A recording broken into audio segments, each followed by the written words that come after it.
Right, so the first part is why dealing with incidents. And there's the obvious reason of just enforcing your code of conduct and creating safer space. And if you remember about the first part, when we talked about the difference between feeling safe and being safe, dealing with incidents is what make a space safe.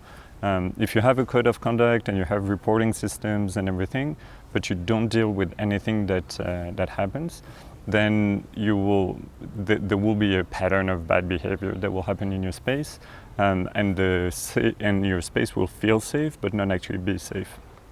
So actually, this second module is the most important part. And ultimately, I don't even care if you have a code of conduct. If you just deal with things as they come up, in my opinion, you're creating a safer space than if you do a lot of setting up a code of conduct and reporting system, but don't actually enforce anything. So it's really important to enforce things. The second thing I wanted to tell you about is that it's really important to address everything that you hear about. And there's several reasons for that. The first one is that people tend to underreport, and that's true for sexual assault, and that's true for anything.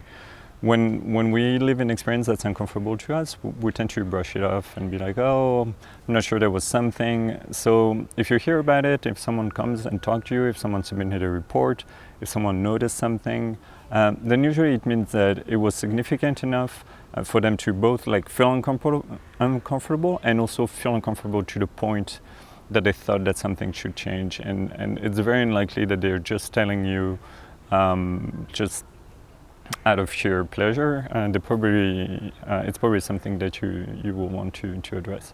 So my advice to you is to address everything, and that achieves two things.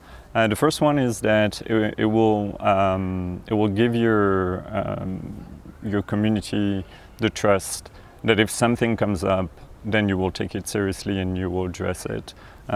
If you have a lot of like small things happen and you don't address them, then it will create the feeling that you don't actually do anything. So I think it's really important to have some action and some follow-up with every report that you get.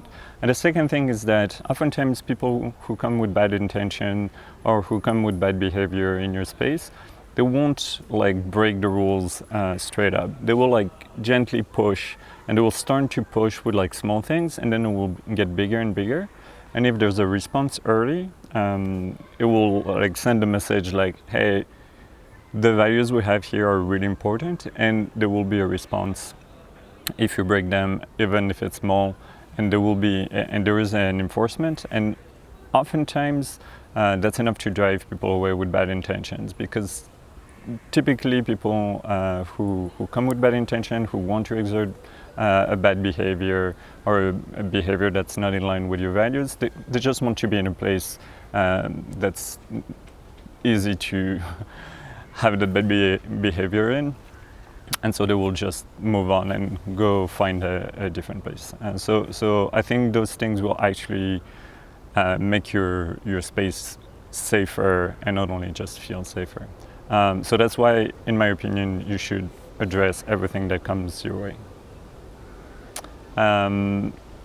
Okay, so now we're going to move on to the next part, which is how to receive a report when you get one.